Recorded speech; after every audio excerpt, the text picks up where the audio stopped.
Japan's renowned pacifist constitution could be under threat after lawmakers agreed moves to restore the country's military might. Until now, it's only allowed itself to use armed forces in defense since it was defeated in the Second World War.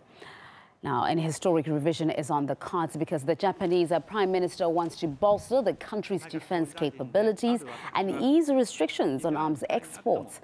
Tokyo also wants more flexibility in being able to defend an ally under armed attack. There's a rising wave of nationalism in Japan, and that's raising concerns in neighboring China and South Korea. Japan is surrounded by military bases and also hosts several facilities used by the U.S. Navy. Washington's beefing up its presence in the region, which is already rife with territorial disputes between several countries.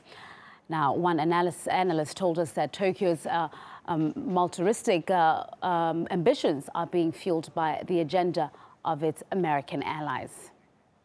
The United States sees Japan as part of a process of encircling, part of a foundation for encircling China.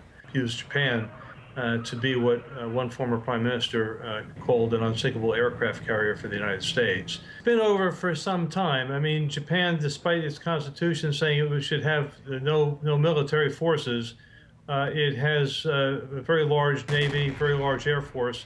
It's the sixth biggest military spender in the world.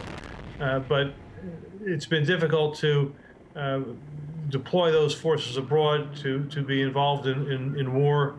And both under the pressure of the right wing in Japan and from the United States, there's been a process over more than 30 years now to really overcome the limitations of the Constitution.